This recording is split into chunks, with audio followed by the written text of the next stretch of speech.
Alright, are we live? Are we going? Can I see comment sections? Are our cameras set up correctly? There we go.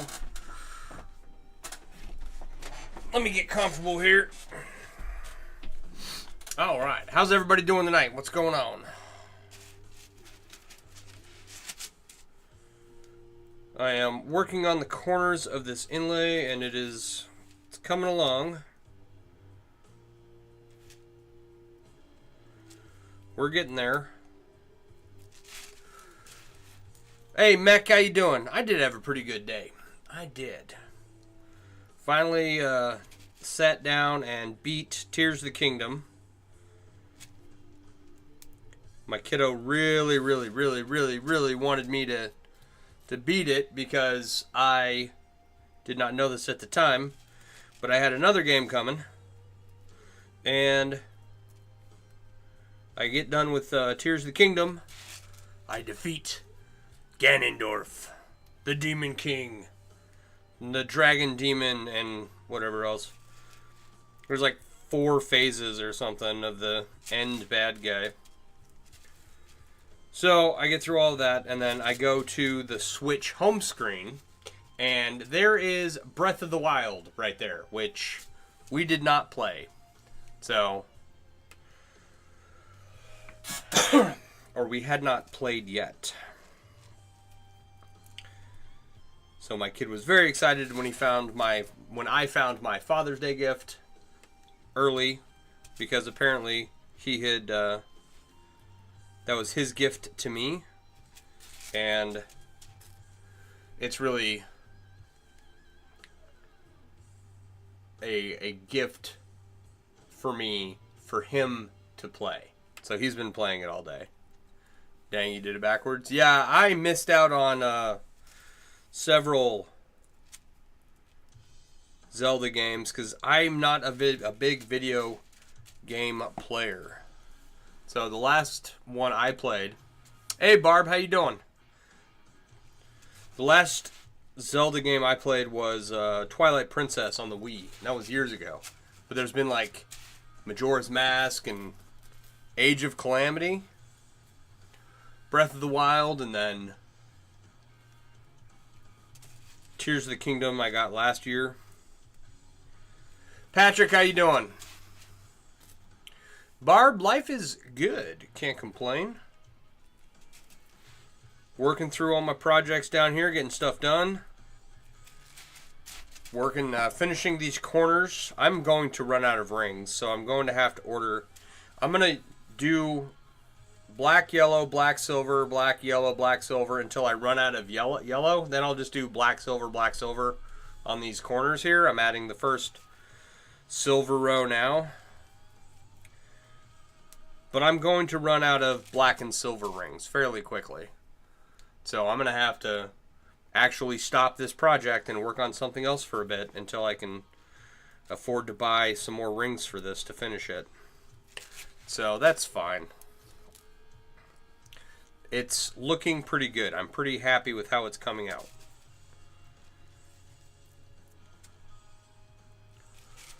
All right.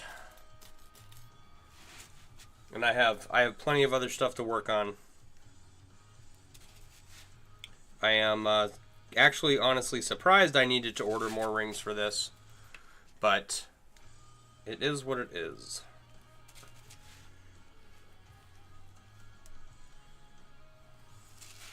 So, how's everyone else doing tonight? Hillbilly Customs, how you doing? What's going on with you guys? How was your day?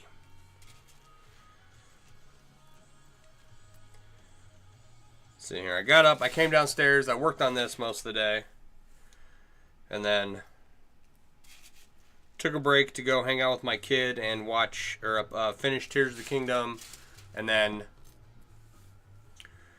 got back down here around 7 or so.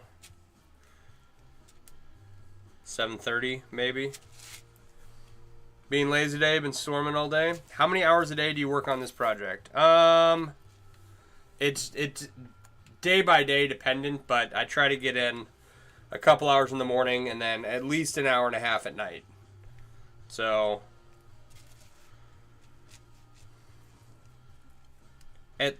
I don't know, maybe 4 interspersed throughout the day. At the most. On a good day.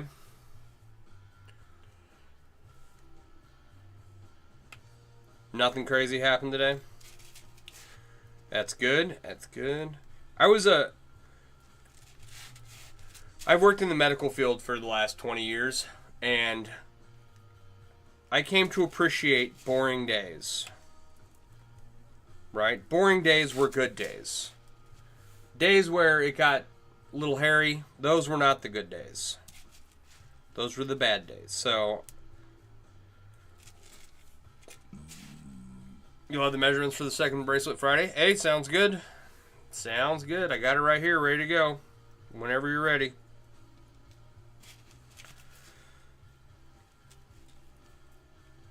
It's like, if you're, okay, in the medical field, if you're having a chaotic day, that's a bad time. You want everything to run smoothly, which almost never happens just because it's the medical field and people are sick and they're there to be taken care of because something is wrong with them, right? You call them sick to go to the DMV. So much fun. Oh gosh. Having to use your sick time to go to the DMV. That is that sounds about right. That sounds on par for Marca. Now, if you don't mind me asking, what did you do at the DMV? And could it have been done in an email? Or online? Or in like 30 seconds?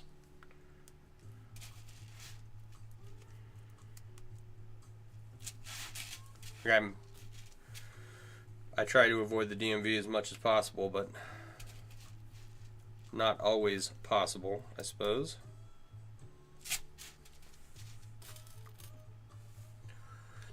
Vehicle title transfer? See, that sounds like something that, you know, you fill out a form, print it, you know, don't even print it off the website. Fill out the form on the website, submit it, take a picture of the forms, you know, the titles and everything, submit those images, and send, you know, and hit send, right?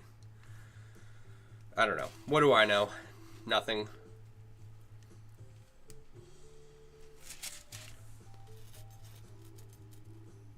Had to prove mileage on the car. That sounds like a picture. Honestly. I don't know. Even if they did make it easier, they'd probably, like, oh, you have to notarize the picture of the mileage on the car.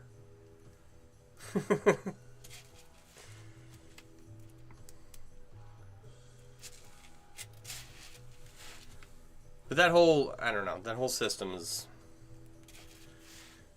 undesirable.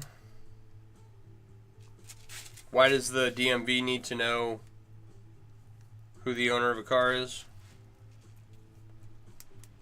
Like, I know why they say they need to know, but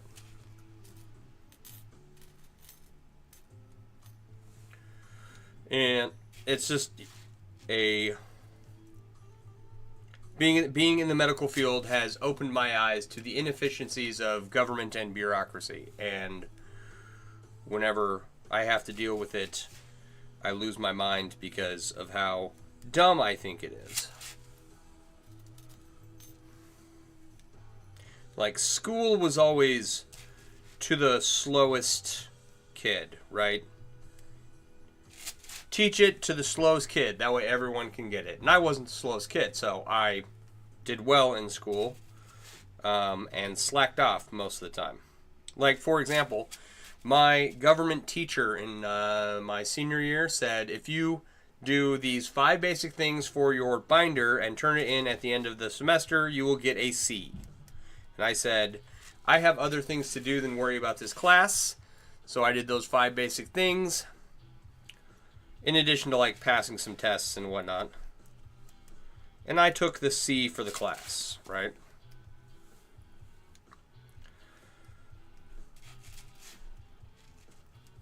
But that was actually a fairly interesting class, so One of the few that I enjoyed. It's like my government class in high school. There was an economics class in high school that was good, and then a what is it called? It's called art history class in college that I took. That was interesting. Right? Other than that, there was nothing memorable that I learned when I went through school. My nursing school was it was at Walter Reed Army Medical Center in Washington, D.C. when I got my LPN in the military. And then the exact same course to get my RN, I took all the same nursing classes, and they were all the same. They weren't more advanced or anything. So that was a huge waste of time. It is what it is, I guess. Jump through the hoops to get to where you need to go. But still, there is room for improvement in a lot of ways. So, what about you guys? Any memorable classes from school? Choir, orchestra, band? Do we have any French horn players? It's like, what other memorable classes are there? Like, if you get to college, at least you can take something specific, right? Eventually. After you do 2 years of garbage classes, then you can do something specific to what you want to do. To make you more, to make you a well-rounded person. It's like, have you looked at me? I'm pretty well round. You know what I mean? Hey, Astrid, how you doing?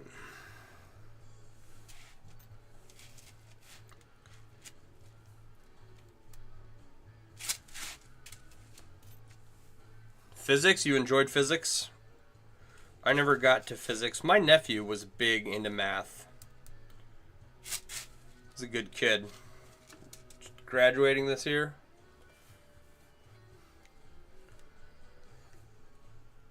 I did calculus, I think was as far as I got, but it wasn't necessary that I take it for nursing. I was just somewhat interested in it. Trey the Goat, how you doing? Oh, you're just kidding? Yeah, Astrid's doing okay. Trey, I am making a large chainmail inlay that says Finnegans Wake on it, and I'll show you what we are working off of. This is the image I worked off of. And that's all pretty much done. I don't really need that image anymore. And then this is what we've gotten done. We're filling in the corners here. Right? For anyone overhead, that's what we're working on. Black, yellow, black, silver, black, yellow, black, silver until we're out of yellow. And then it'll just be black, silver, because... Oh, let me fix this camera over here. Come on. Alright, so just working on these corners here, getting those filled in, and then we got some loops across the top and some dags across the bottom, and it'll be done. So we're close. I am going to have to order some more rings, but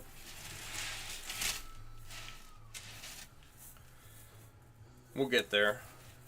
Where am I working at? There we go. You love the way I'm finishing it? I think that it's serendipitous, right? Like, it wasn't going to work for so long. It wasn't going to be done for so long. And then turns out it's going to be really cool when it's done, right? And that's just sheer luck. That was, I ran out of rings at the right time and had to make it work, You're new here, hi, and holy you're talented. Hi, Adrianus, how you doing? You don't even want to know how long has taken you. This is neat. Thank you. Then if you don't want to know, I won't tell you. How much are the rings if you don't mind answering? I think they're like $4 an ounce. $4 to $5, $6 maybe an ounce. And then shipping and handling. And you get like 400 or 500 rings per ounce. You do want to know? Are you sure? All right, so I started this back in 2005, maybe early 2006.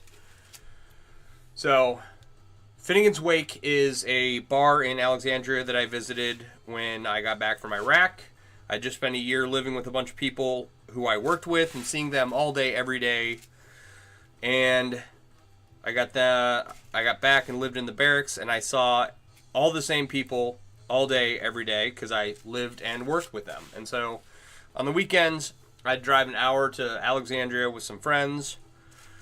We would go to the mall, go shopping, grab dinner, go to a movie, and then we'd end up at Finnegans Wake and go to the hotel across the street. This has taken you 9 years? No, almost 20 years. 19 years, roughly. And a big portion of that is because when I started this project, I was not prepared for what it... I did not have the skill to do this project, right? And I wouldn't have the skill to do it for several years. So, my mistake was that I took this image and then decided to try and freehand the inlay. Right? And I did this with one other inlay, a Raiders inlay, where I was weaving 2 rings and then closing 3 others. Weaving 2 rings and then removing 3 others. So 2 rings forward, 3 rings back. And I didn't have the gumption to finish. All this yellow that you see was once a different color, so I ripped all of that out and put this gold color in. Or put this yellow color in. It used to be gold, now it's yellow.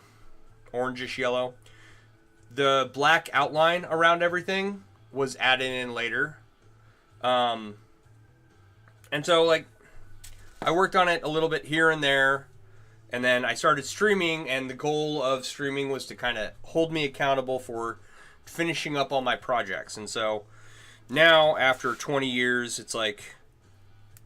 I just have to sit down and grind it out. And last year, 2 years ago, I got the Raiders inlay done. And now I've got this inlay done. So, it's awesome. Looks like it takes a lot of patience. It only takes patience if you want to be doing something else. So, I love making chainmail. I do it as much as I can, right? I make a lot of cool, different stuff out of it. This just happens to be a really big project, so it's taking a lot of time. Realistically, I probably have 300 to 400 hours in it. If I had done the prep work and planned ahead and gotten a pattern done or done the pattern and known where each ring goes, how many rings of each color I would need, right? If I had done that, it would probably have taken less than 200 hours. It's only 30 to 35,000 rings. How much for one? That is a good question. I have no idea. If you are serious about an image that you want to have made into a chainmail inlay, you can check with August Grappin of The Chain Nerd. I believe that's the website, thechainnerd.com. And they would be able to give you a much better idea as far as what cost is. As far as what this has cost me, I have no idea. So... better be a lot of coin because this is pure talent. Thank you.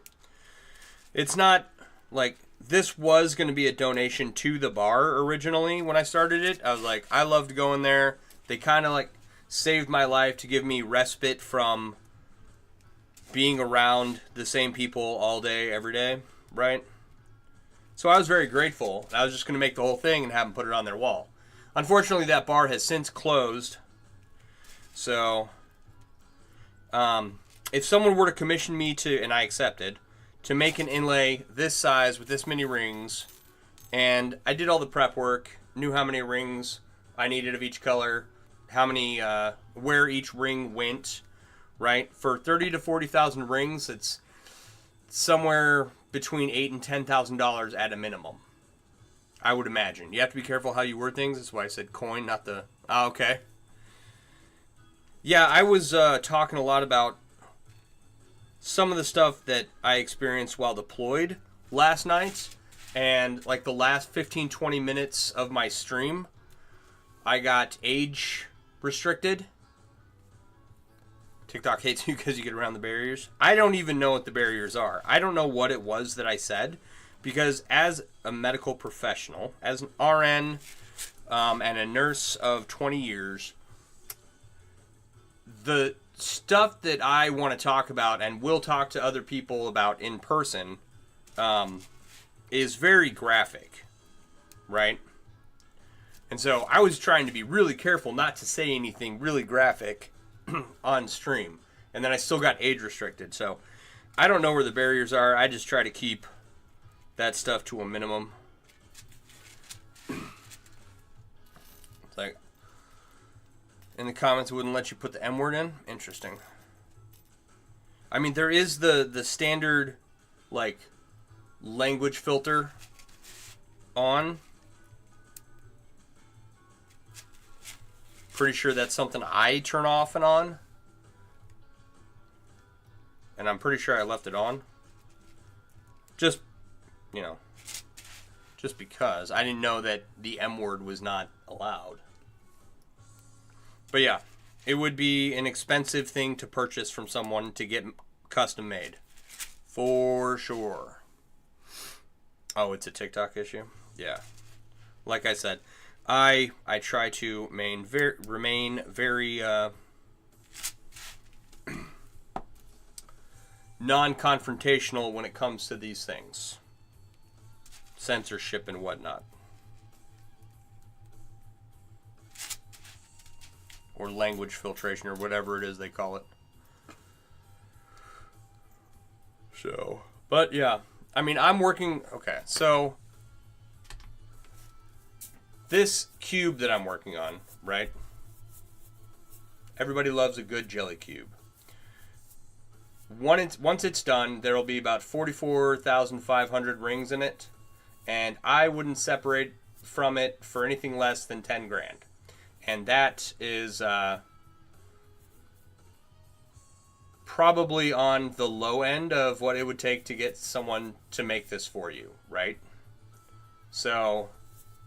I have another cube that is a actual sculpture that will be around the same number of rings as that one that I'm hoping to sell for around 10 grand at some point. That one's that one will hopefully be part of a gallery presentation where I have like 10 to 15 sculptures. So like I'm not putting it up for sale anytime soon. We'll see. We'll see what happens. Maybe by some luck, someone will be like, oh my gosh, I have $10,000 burning in my pocket. Let me have that cube. And I will go, here you go. For this cube, it'd be, once it's done, it's not going to be for sale. This is a personal project. I wouldn't sell it for anything less than 10 grand. Right? And I think that is on the low end of what it would cost to commission someone to make that. And it's just a cube. Right? But lots of people love cubes.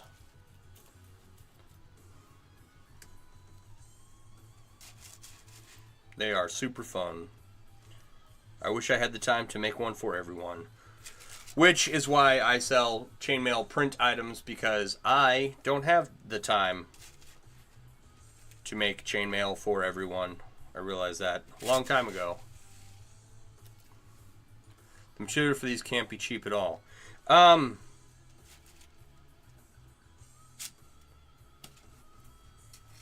think I've got like $130 into this one so far. 130, 140 plus shipping and handling. Something like that. So it can get expensive. Especially if you go about things the way I did, which is not planning anything and just ordering a bunch of random ring sizes and materials. And I didn't have any plans for them, and so I ended up doing creative stuff with them. Like I had this brass and bronze, and I didn't have any plan for it of what I was going to do with it, right? And so I eventually, it took me years to figure this out, but eventually turned it into this little monkey fist thing here. There's a marble inside there now. I didn't start out with one, but putting the marble in there really like set all these strands of full Persian into place. Came out good, but like I didn't know what I was going to do with brass and bronze rings when I ordered them, so I spent a lot of money unnecessarily on them.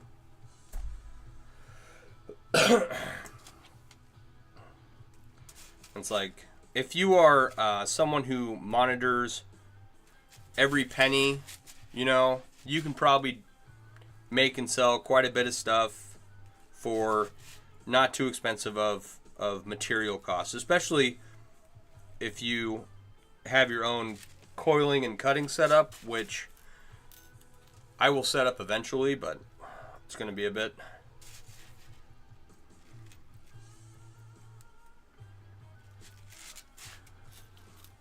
They are pretty, and they're tactile, and they're fun, and just one of those things.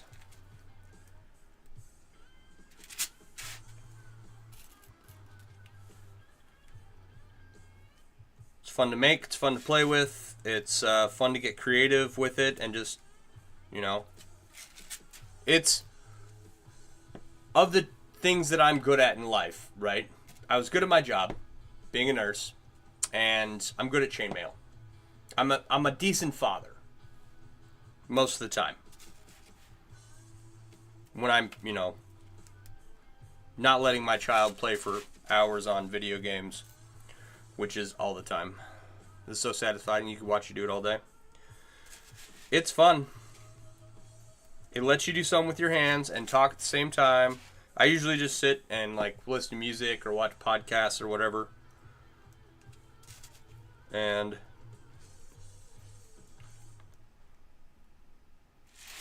it works. Get a lot done that way. And then you can do super cool stuff like combos of leather and chainmail. And I just finished covering up the tops of my saddlebags for my Road King. And that's a whole other project that I got going on. Magenta RV, how you doing?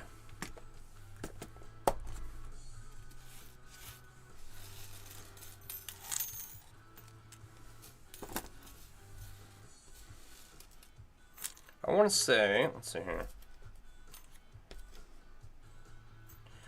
Is this 50 or 25? 1, 2, 3, 4, 5, 6, 7, 8, 9, 10, 11, 12, 13, 14, 15, 18, 19, 20, 21. 21 to the end? Hang on, I want to...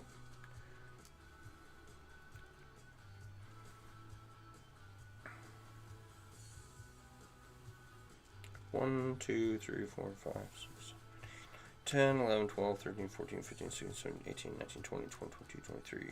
Okay. Yeah, okay, so should be like 45 or 44 from here. Right? We're at 21.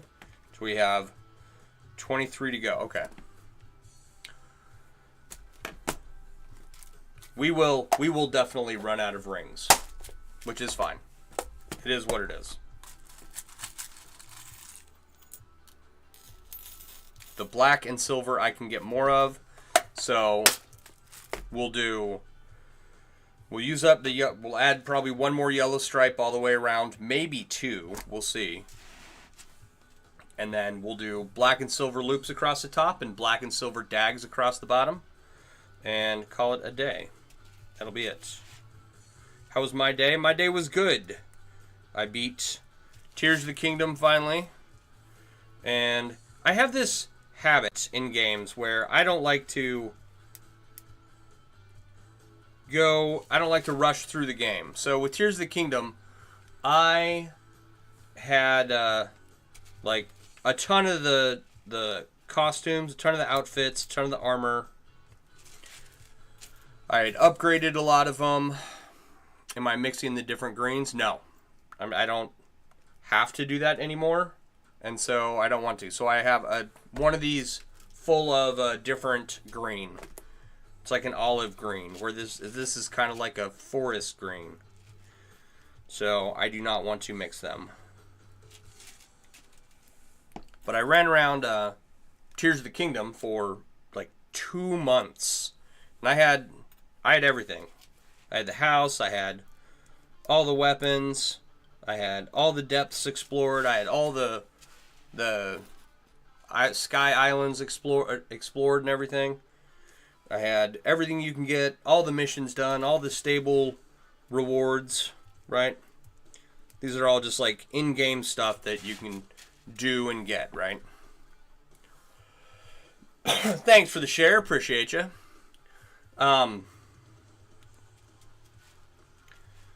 So I did all that, and then I never went and defeated the end of the game because I was still like upgrading my armor and stuff, and I had stopped kind of just playing. And then my son went and beat it the other day, and then I was just way overpowered by the time I got to the end bad guy that it was actually really simple. So it was fun. I enjoyed it. But it reminded me of the experience I had with, I think it was Fable 1, right? Fable 1, I did the same thing. I maxed out all my power levels. I went and beat everything in the game that I could. And then went to go beat the final bad guy, and it was just easy, right?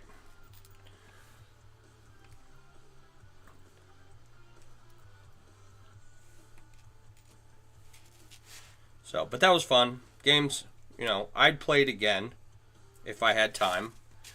Once I was done playing the game, I went to the main screen of the Switch and found that I had gotten Breath of the Wild for Father's Day, so that was cool. We had not played that one.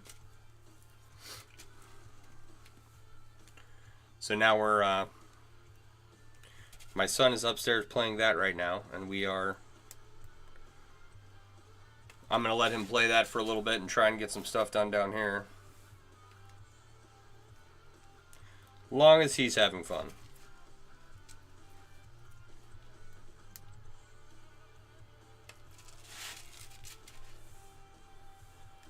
So,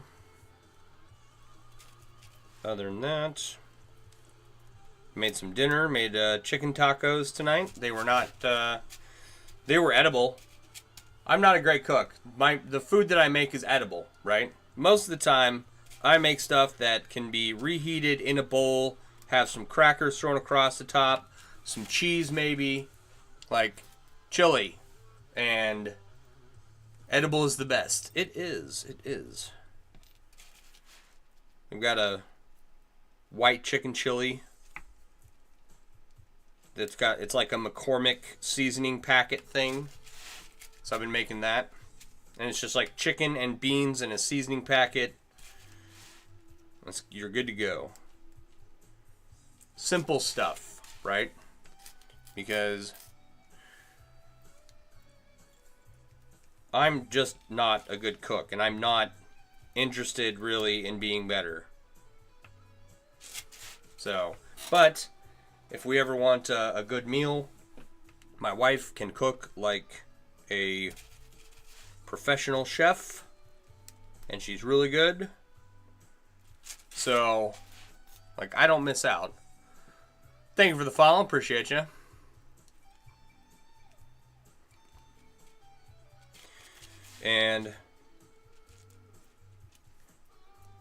But because she's the one that works, I end up cooking more often than not.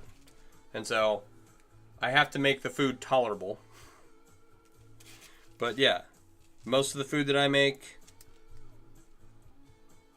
once it's, after the initial meal, there's lots of leftovers. And there is a bunch of, sides you can add to it. Cheese, sour cream, crackers, what have you. So, it's never terrible. Just not 5-star restaurant stuff. Put it in a bowl, eat it with a spoon, and you're good to go.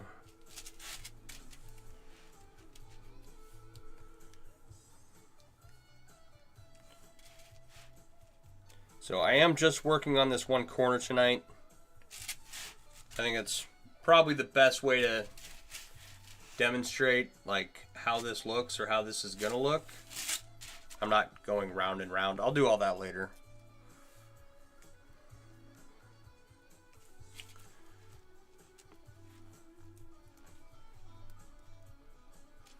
All right.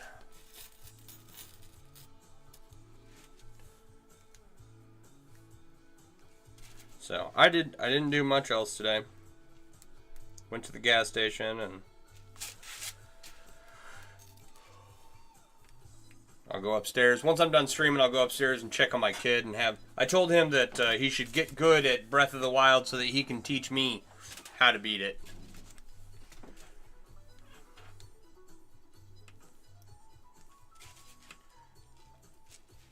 So that'll be fun.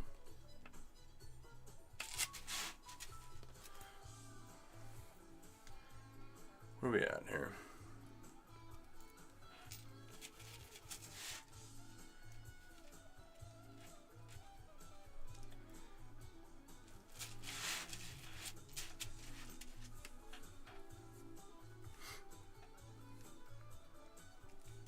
After this, once I run out of rings on this project, actually, I will probably order some more here soon. So, like, while I'm still working through these, I'll order some more. So we should have more rings for this soon. Which means I got to sit down and count out how many rings I think I'll need.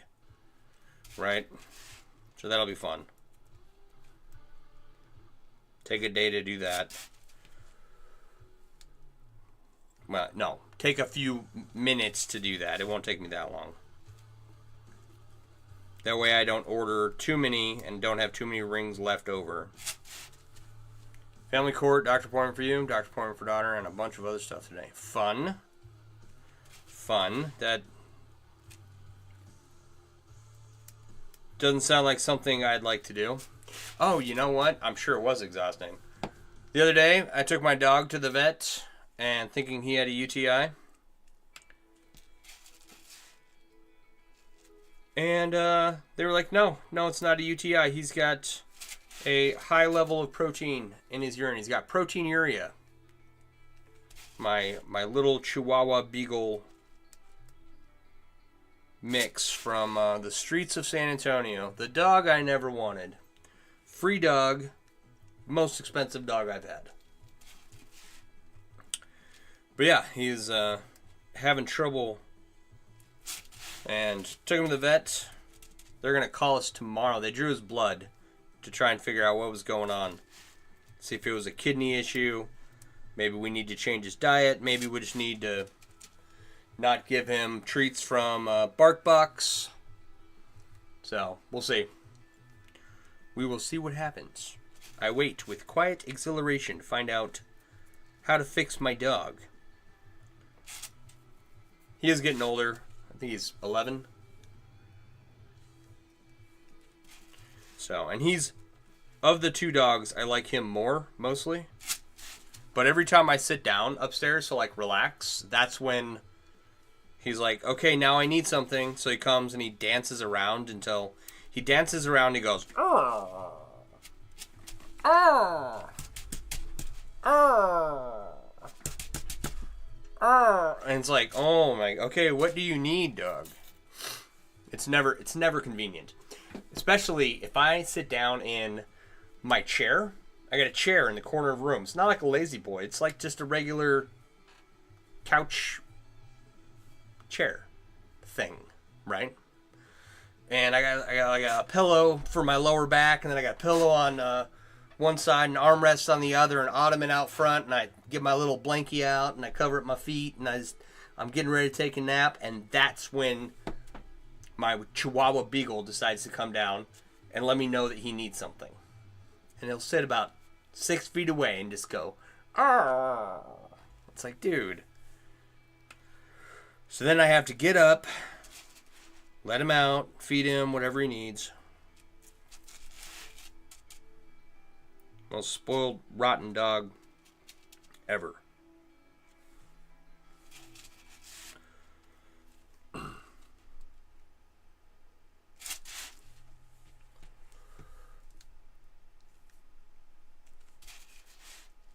Both my dogs. Not my dogs. Both the dogs in the house that I live in. At least he uses words instead of tearing stuff up. Yeah, that's what my corgi does. Tears stuff up. Got the wood floor and the carpet, so... Ugh. Hey, Kel. How you doing? I'm using Xuron 483s.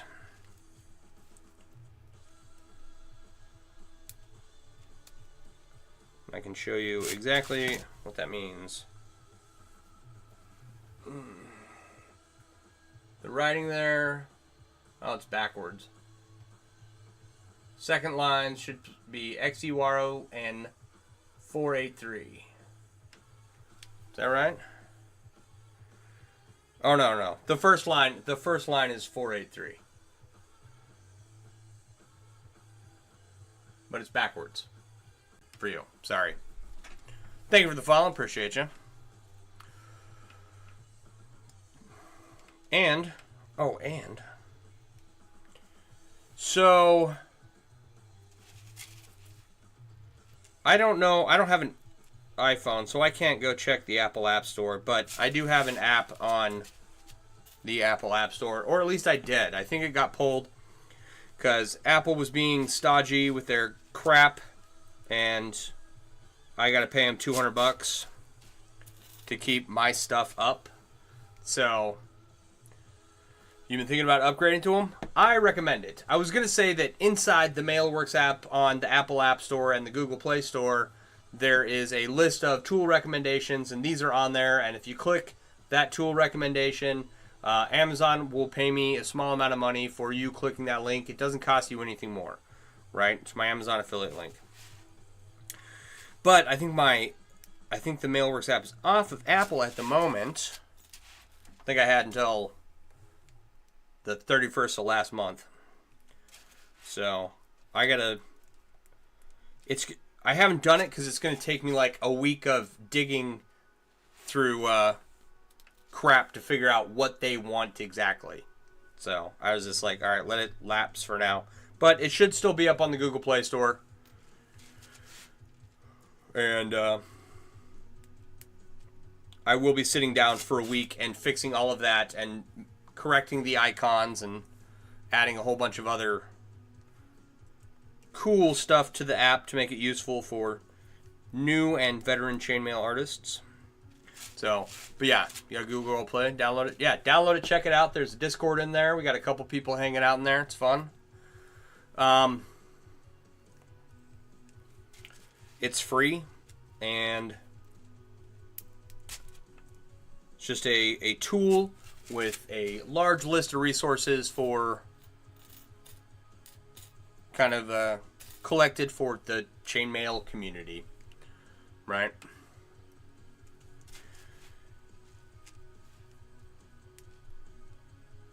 But yeah, I am going to have to, probably after I get done with this project, I'll work on some smaller projects during the streams, and then during the day I'll sit down and figure out what the heck Apple wants and all that crap.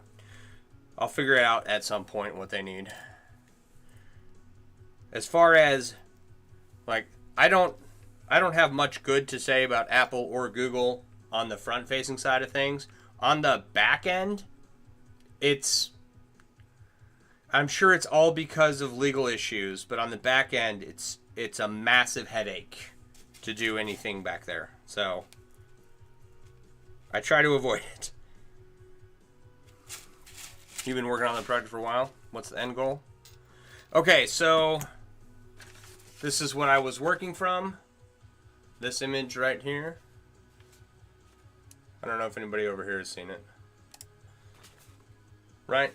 Says Finnegans Wake on it with some knotwork in the background. And it's going to be mounted on my wall And then I will hold it up for you here. This is, you can see the knot work, all the lettering is done, everything's outlined in black. Super cool. And now I'm just doing all the corner work now.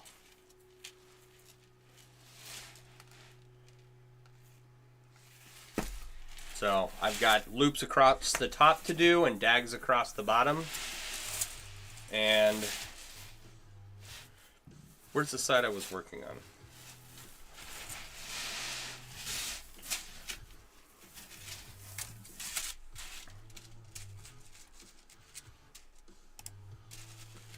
Gorgeous, thank you. It's coming along. We'll get there. It's turned out much better than I ever thought it would. For a long time, I was just thinking I'm grinding away at a piece of crap. But I managed to work through it and get it looking good enough that I won't mind if it's hung up on my wall. Like, I'll feel good about it, you know? A lot of the times, okay, I don't have an example in, well, no, I do. Okay, well, this wasn't mine, right? Someone asked me to make them, I think it was like the Skyrim logo, right? And that was like the best I could do at the time. I might be able to do better now. I don't remember what the logo was, honestly. It was something. And this kind of looks like it, but it's not great. I'm going to turn this into a skull and crossbones, right?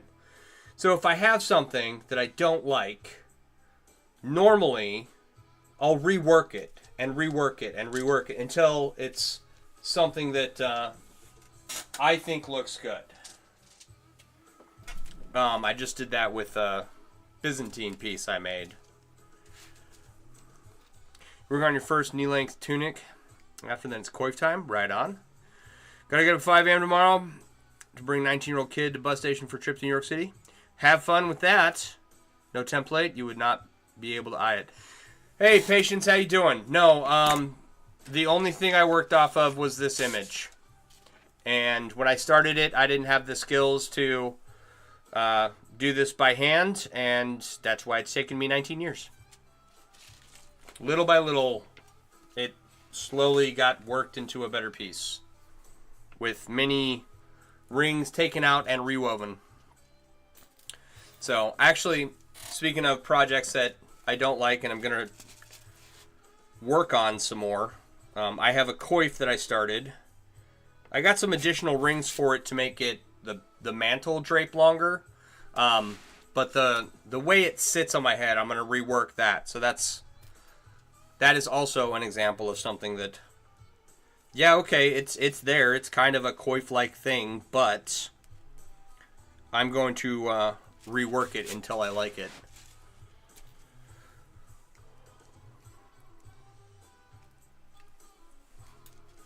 So this will avoid that fate. It's done as far as I'm concerned.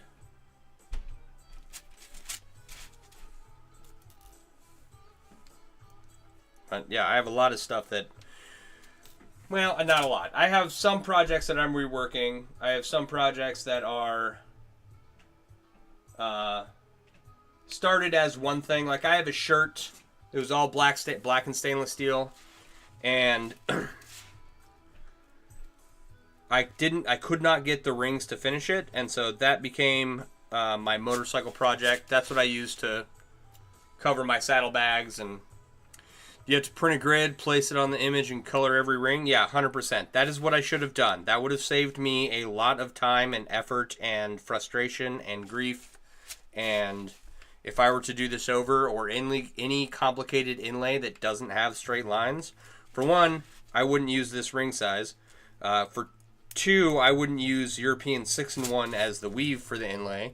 And I would know how many rings of each color I would need before I started the project. And I would know where every ring goes before I put any of it together, because this has not, like, it's not worth it, the amount of time I put into this, weaving rings and taking them out and then reweaving and taking it out and then getting, like, the big picture all together and reworking half of it to make it all match. And Like, it's just ridiculous. So, like, I should have thrown it away. I'm glad I didn't, but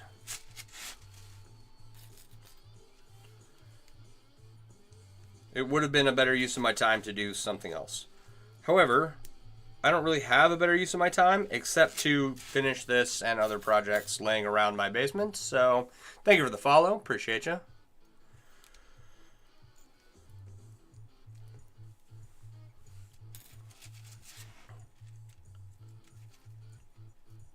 So we're gonna finish up what I have, all the stuff I have on hand, all my old rings, and then when we're done, we're gonna be buying kits and making those on stream. We're gonna be buying rings from different suppliers, comparing and contrasting them, and getting a stock of material with which I can do custom work from. And then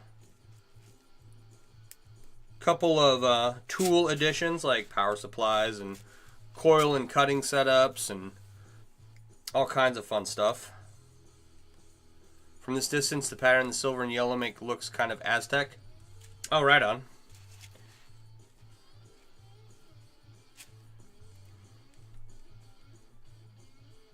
I'm just trying to use up rings at this point. What's power supply? So I have some titanium pieces that they started out as anodized, and then when I opened the rings, the anodization came off over a third of the ring, which is not uncommon, but it is like it's difficult to make a finished product when half the color is missing, right? So you use a power supply to anodize titanium, right? And you make an electrolyte solution with distilled water and baking soda. I don't know. I've never done it. I've only seen people talk about it. So we're working off my memory, which is faulty at good times. And then you run a current through it, and it changes the oxide layer, the outside. It oxidizes the outside layer of the titanium so that it reflects light differently. And then there's like a whole scientific explanation for it, but the power supply is to run electricity through metal, essentially. How you doing, A. Fuller? And that way, when I have finished titanium pieces or titanium rings I want to add color to, I can just do it here at the house as opposed to ordering from someone. So as a way to cut costs, because many of the projects that I want to work on in the future are several thousand rings to like 100,000 ring projects, right? So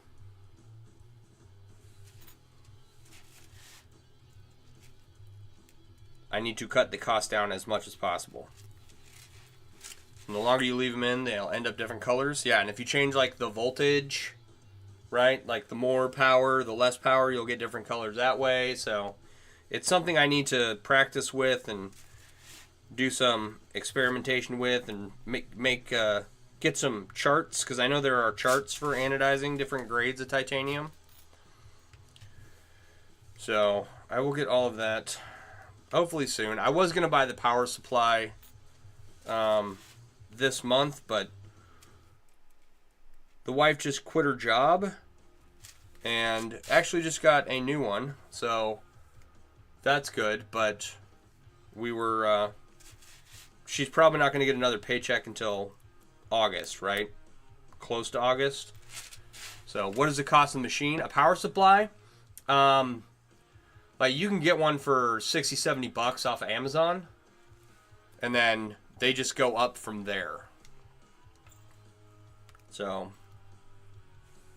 it's not terribly expensive to get started. You can anodize using 9-volt batteries, right? And that's what I was going to do. And then someone said, hey, if you're not careful, you can blow up one of the batteries trying to anodize large pieces. So I was like, okay, well, I have no way of knowing if the piece I have is considered large. Uh-oh. Here comes the bot checker.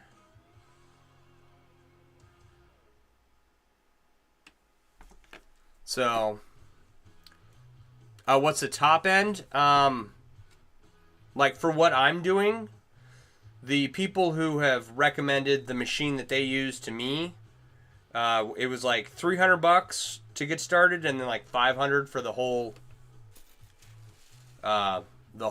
like anodizing titanium and niobium kits that they have. And so, like, it's not terrible.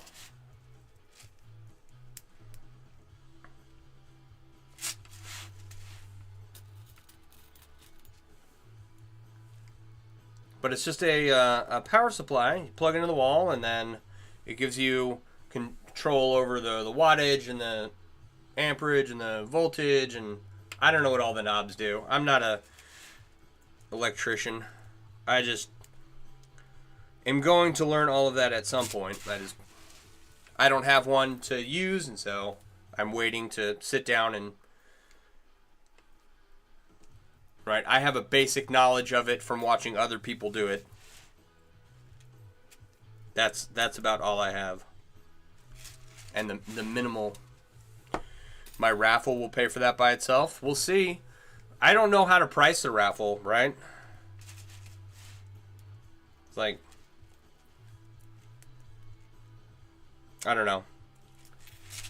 40 people, or 40 tickets, $100 a piece. 100 tickets, $40 a piece. Actually, that'd probably be better. I don't know.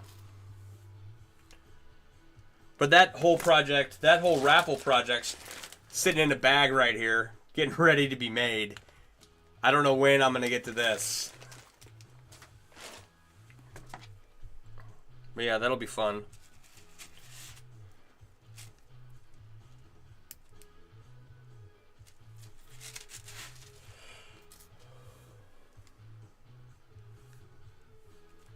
But yes, a raffle should pay for that. I just don't know when I'm going to be able to get to it. And I'll be able to, like, once we get once she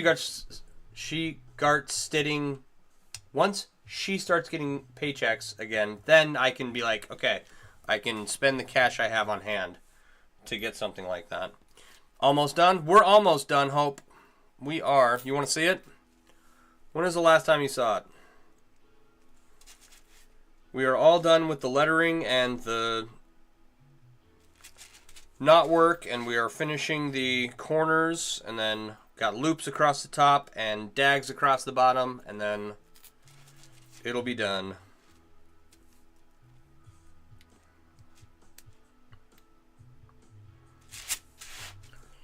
So, we're getting there. But the other, I mean, a power supply is one of many of the tools I need. A coiling and cutting setup, again, less than $1,000, not terribly expensive. And then I need to finish my riveting setup, not terribly expensive, couple $100, right?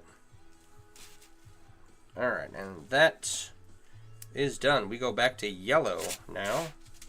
That's gonna look sick. What time is it? 9:30. We might have a yellow stripe done by 9:30. Let's see here.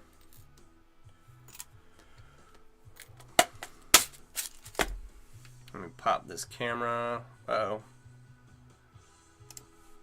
So there is the new corner pattern we're working on.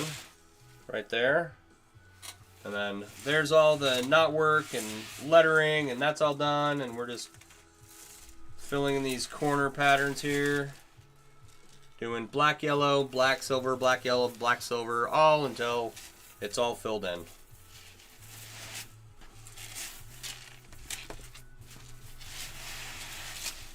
Soon. I am going to run out of rings, though. Which is fine.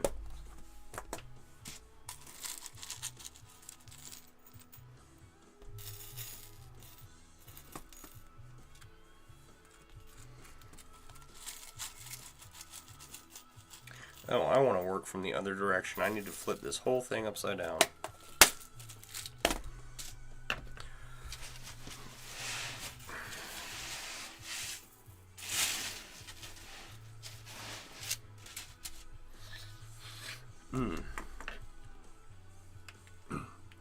So, and then if if we don't get to the raffle for a long time, I do have other stuff for sale that slowly, one by one, my bracelets are getting sold, and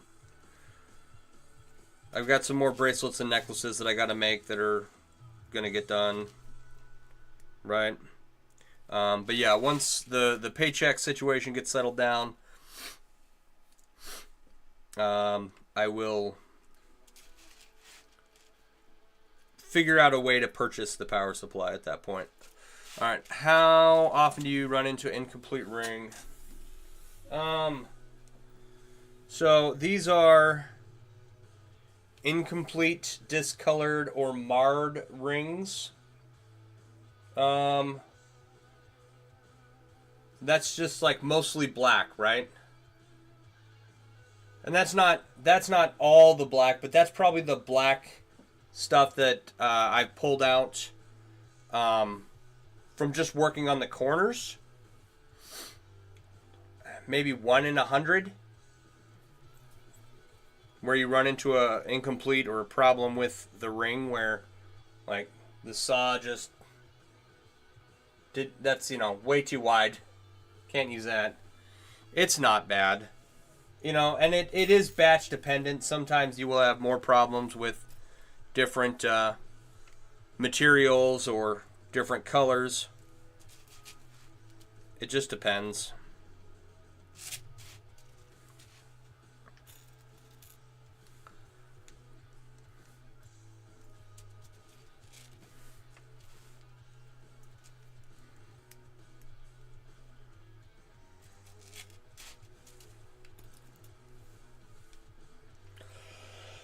Excuse me.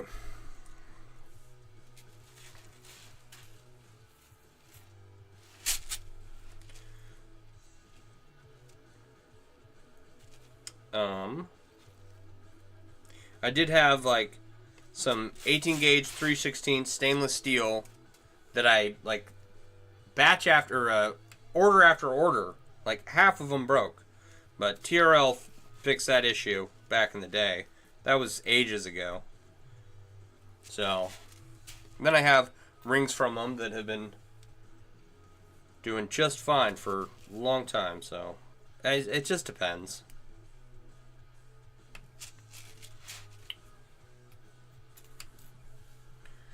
Alright, black, yellow, black, silver, black, yellow, until we run out of yellow. So I'm going to try and get 2... I think I have enough yellow rings for 2 stripes in each corner. Maybe 3. We'll see.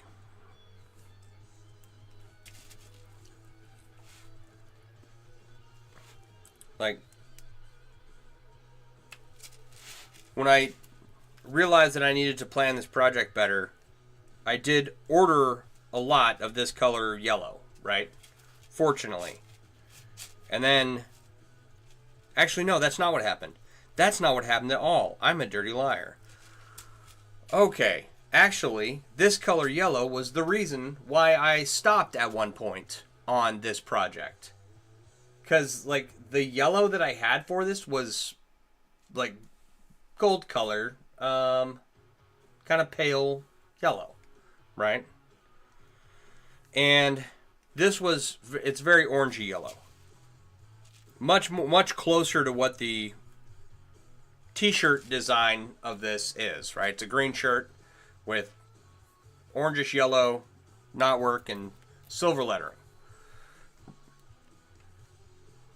So I ordered a bunch of gold. I don't know why, because I thought I would need it. I didn't order this for any other project but this one. And then it shows up and it's this color, and I was just defeated after having so many color issues with the green. Right? Which is at least mostly a similar shade. Whereas the new green is like olive green. It's no bueno. But yeah, now I remember. So, always order your rings from the same batch when making an inlay.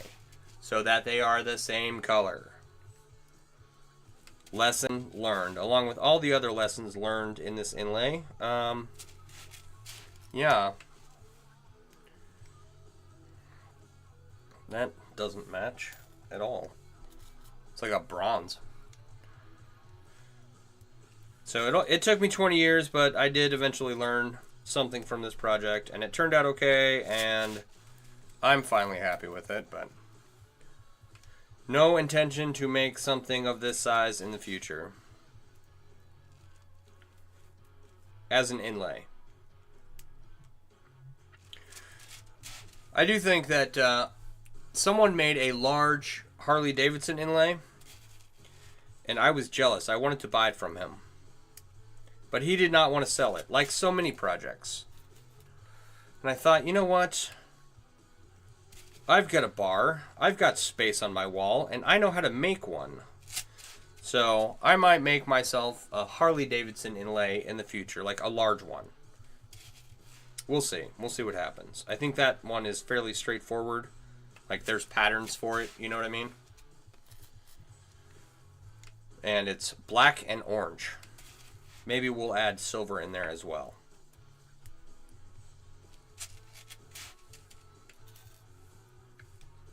How long does it take to do one project? Just depends. A bracelet like one of these, 4 to 5 hours, right? A necklace, 10 to 15. And it just depends. It can be up to 20 to 30 hours, depending on how many rings and what the ring size is. So, this is over 100, and I probably have 300 to 400 hours in this one that I'm working on because I screwed up a lot and had to take out a lot of it and put it back together. So, I weave about 200 rings an hour, right? So, on average, not trying hard, okay? Not slacking, but like if I'm trying hard, I could probably get up to like 300 rings an hour. There are some people I've seen who claim up to 400 rings an hour, but I don't see how that's possible. I don't know though. I've never timed anybody else but myself, but I average about 200 rings an hour. Just working and getting stuff done.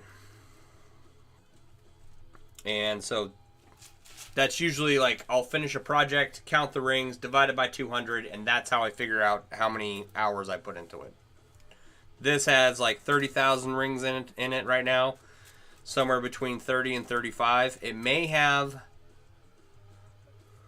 excuse me, ugh, somewhere between 35 and 40,000 rings by the time I'm done, but I'm not sure yet. We'll figure that out when I'm finished. So, in order to make projects go faster, you can not do what I did and not try to freehand complicated inlays, and you know, that was a silly thing of me to do. But I did, you know, I was 8 years into my chainmail career, 9.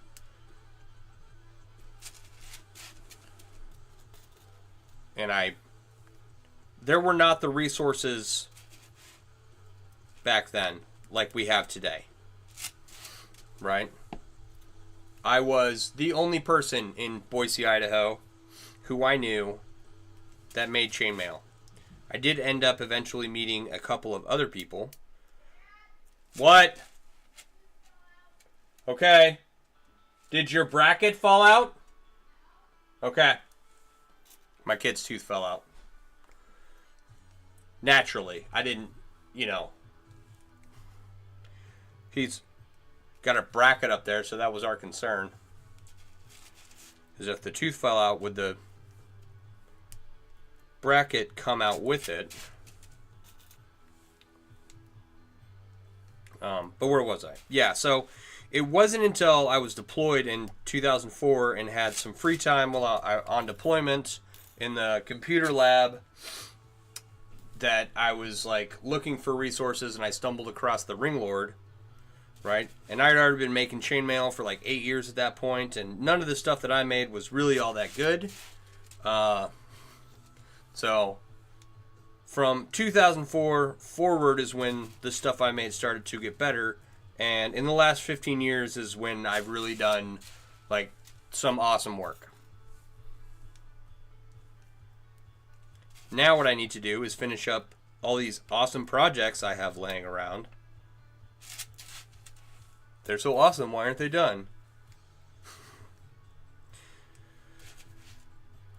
Ooh, and you know, I did start this in 2004, 2005, something like that, right? And I'm just now almost finishing it up, but I did go on a second deployment. I did go to college. I did have a kid. You know, I did move across the country, so there were some very big obstacles in getting this project done, but I also did do a lot of other projects. So yes, it took 20 years, but just sitting down and grinding it out, 300-400 hours maybe. A lot to say a little.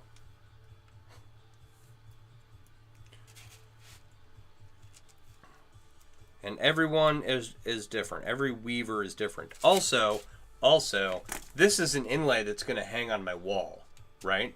So, like, don't look at the closures because they're not perfect. Along with the design not being perfect, the closures are also not perfect, and you can feel some of them snagging. On the jewelry that I make, you should not feel any snagging. Everything should be very flush, and that also increases the amount of time it takes to make stuff. But like, you don't want to catch the corner of a ring along your neck or on the underside of your wrist because it hurts. So don't look at the closures on this. They're crap. Thank you for the follow. Appreciate it. And a lot of it was made early on in my career, like I said, where my habits weren't as good as they should be.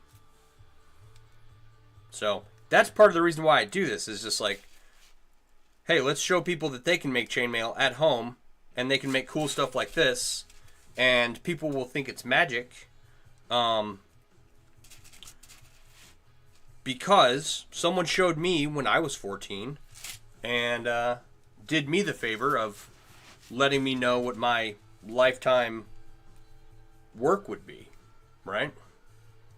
So, and then we come in and we talk about chainmail and what to look for and all the fun stuff. And mostly I just blab about my day or my life in some way, and people hang out and listen, so that's cool. It's interesting to be a streamer, right? Because like right now, comments are kind of slow, viewers are kind of low, and like the only thing that gets more people in here is nobody pops up to the stream and sees me talking and goes, nobody pops up to the stream and sees me silent weaving something and says, "Oh, I want to stick around and watch this." No, they all bounce immediately, right? But if I'm chatting away, if I'm blabbing off at the mouth, that's when people are like, "Okay, what's he talking about?"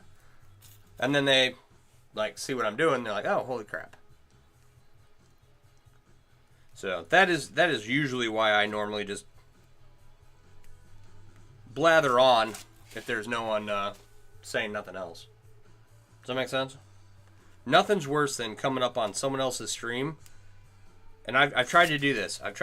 Right? See them, they're not talking, and you're like trying to comment, trying to start a conversation, and they're giving like one-word answers, and it's like pulling teeth, trying to get them to talk. It's like you're the entertainment. You got to be the entertaining thing here, so try to help, but I'm not going to be in someone's comment section being like, "Yo, you need to talk more."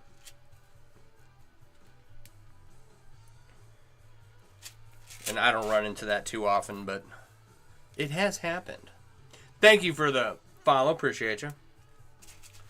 Where are we at here? What time is it? 9:47. We might have another... Yeah, we will. Finish section here.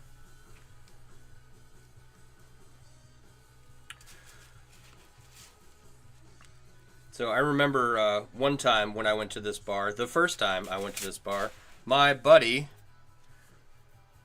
What'd they have? They had a shot of some kind. And it's like one of those shots with a milk-based liquor in it. Like Bailey's or something. And they took the shot and it like curdled in my buddy's mouth. And he immediately projectile all over the place, you know what I mean? That was like the first time I was there. And that did it for me. After that, I was there every weekend. No, not every weekend, but many. For many weekends for about a year before I got stationed in Fort Sam in San Antonio. And then I didn't know anyone there, and life sucked, and it was very bureaucracy-driven facility and politically-driven facility, and I have no mind or stomach for any of that. And so, and I had been injured at that point, and we didn't know the extent with which my neck would start deteriorating over time. And so, no, that's not right. I got to Fort Sam before my second deployment where I was injured. After my second deployment, I was still stationed at Fort Sam. That's when I was injured at that point, and the deterioration in my neck would make itself known shortly after that. So, but I didn't know anyone when I got to Fort Sam in 2006.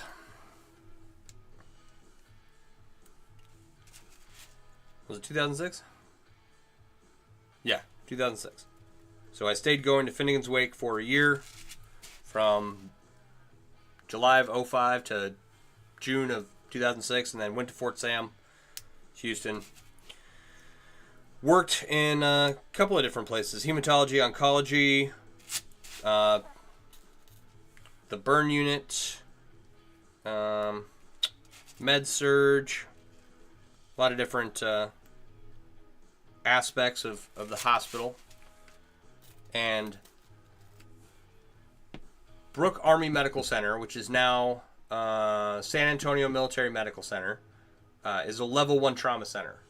And they have a burn unit. And so we would get a lot of big emergencies. Right? It's a major hospital. All of the burn patients out in Iraq and Afghanistan made their way to Fort Sam Houston, to BAMC. And there's a couple of famous guys, I forget their names. Crispy 11B. That's his name, right? I think it's Crispy 11B on YouTube. He's a burn victim. I don't remember if he was in Iraq or Afghanistan, but he got burned there. And he was at San Antonio. And then there's another guy. There's like a guy who was on Dancing with the Stars or something like that, some big show like that. Hey, Johnny Danger, how you doing? And he was at Fort Sam Houston. But he ended up getting an infection. Because that's the risk with burn patients. With all the skin grafts and surgeries and everything, you're constantly monitoring for infection. But he ended up catching something and passing on. But he was like real big in talk shows and news shows and stuff like that. If I remembered his name, I would tell you. But if I showed you his face, you would probably know who he is. So it was definitely an interesting job to work there for a while. I was there for about 3 more years. I got out in 2009 and went to college and then never went back to the military.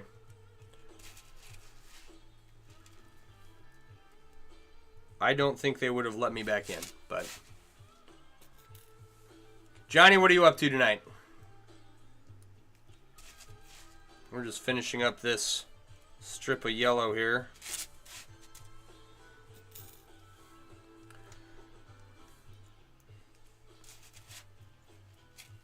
Yes, I think running out of the green, the original green rings was fortuitous, and I like the way that it's coming out now and the way it's going to be finished.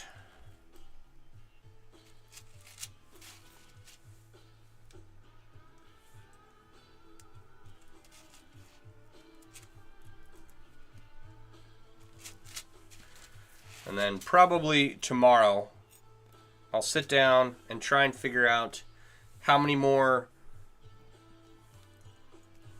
black anodized aluminum rings I'll need and how many bright aluminum rings I'll need.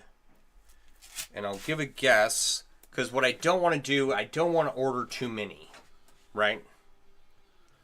The whole point of me working on projects here in the basement is to use up the supplies I have on hand, so it doesn't do me any good to order anything more of a material or ring size that I have no intention of using again, right? Or stocking. So I will figure that out though. Where do I get my rings from? So these rings that I'm currently working with right here are from the Ring Lord. There is Metal Designs, We've Got Mail, Chainmail Joe. They all carry anodized aluminum, I believe, and chain-reaction.ca carries anodized aluminum rings. Actually, chain-reaction.ca, Chain Reaction Canada. I get my 18 gauge 1/8 standard wire gauge bright aluminum from them for this cube that I'm working on. And because Lisa Ellis, her cube is she's like making it 31 rows wide and adding color to it. I want to stop at 20 for this, 20 rows. I do not want to go any bigger. But she made hers really big, and now, so I'm just feeling conflicted. It's like, I'll never have the largest cube in the world. I don't want to have it, so shouldn't even be a competition, right? I should just let her win, right? Right? Somebody tell me that I don't need to make a bigger cube than her, just to say I did. I don't need to spend time doing that. I need to focus on other projects. If you want a list of chainmail ring suppliers, right? If you download the Mailworks app, which is available, okay, hang on. Those tiny rings you made, that teeny sheet accidentally came from We've Got Mail, right on. I don't know if accidentally is, if I should be right-oning accidentally, but We've Got Mail's good company. They make good rings. Don't hear any complaints.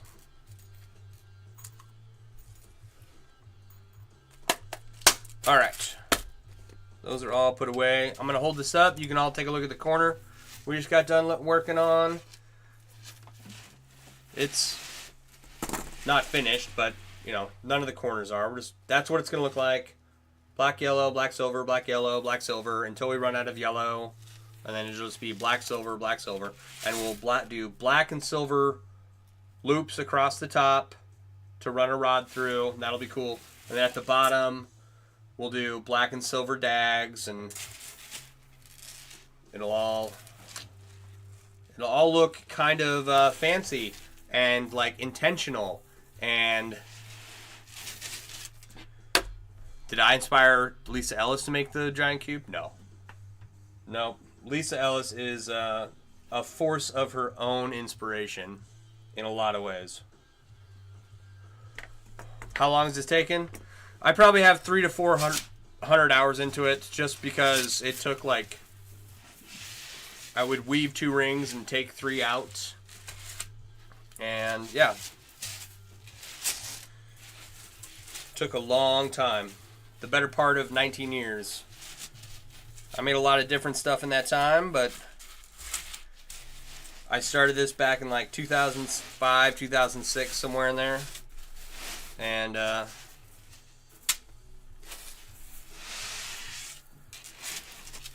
if I had done any pre-planning whatsoever, it would have shaved, hours off of finishing this. But I didn't do any, so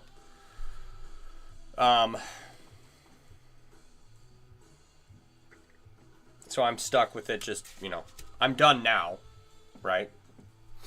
But if I had used a proper ring size, done like a pattern for it, known how many rings I would have needed of each color before I started, and known where each ring was going to go, instead of trying to freehand it off of this image, right?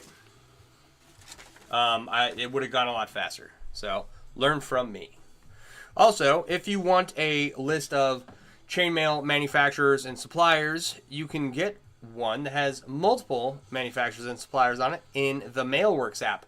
I don't believe that the Mailworks app is currently on Apple. I haven't checked, but I got to pay them $200 to put it back up and then work in the back end for something they want me to fix. So I'll do that soon. But it is available on Google, in the Google Play Store, the Mailworks app. And inside that app, it's a free app. You'll find a lot of resources for veteran and new chainmail artists alike, such as where to find chainmail manufacturers and suppliers in your area and across the world, where to find where other chainmail artists hang out, so that you can ask them questions and share your work, tutorials on how to make different things from chainmail, and a list of tool recommendations. If you go and say you need a pair of Zurons, and you click on the link that I have listed in the tool recommendations portion of the Mailworks app, that's my Amazon affiliate section. And so if you buy something using that link, Amazon pays me, and it doesn't cost you anything else. Is it spelled like your name? Yes. Yep, it is Mailworks on every platform. Also, in the Mailworks app is a Discord that you can join and share your work. There's a couple people in there now. We're over 30 now. Over 30 people in there now. People are slowly trickling in, and we're sharing stuff and commenting on stuff, and it's growing. So come along for the ride. Join us, and what else? Please go, and the link tree in my bio is where you'll find the link to the Mailworks app on Google Play. Also in that link tree is all my social medias: YouTube, X, Twitch, Facebook, and TikTok. And please follow along on all those platforms if you would, so that I can grow all of my channels. We are slowly adding people to every platform, and it's nice to see that. So thank yous. Words. Thank you to everyone who's joined me on other platforms and here on TikTok. I do appreciate it. Other than that, I'm usually here 8:30 to 10 most nights of the week. My name's Sean. I make chainmail, and I design and sell chainmail themed apparel and accessories over at my website, mailworks.com, which right now, since you've made it to the end of the live stream, you can use discount code LIVESTREAM, all one word, lowercase, at checkout to get 20% off. That's LIVESTREAM, all lowercase, one word, at the checkout to get 20% off any item that you would like to purchase. I recommend the Giant Snug hoodie. Despite the fact that it's summertime, they are super cool, super soft, and great for just chilling around the house in. So, with that, I'll be back. You download the app. Thank you, Johnny. Come join the Discord. It's fun.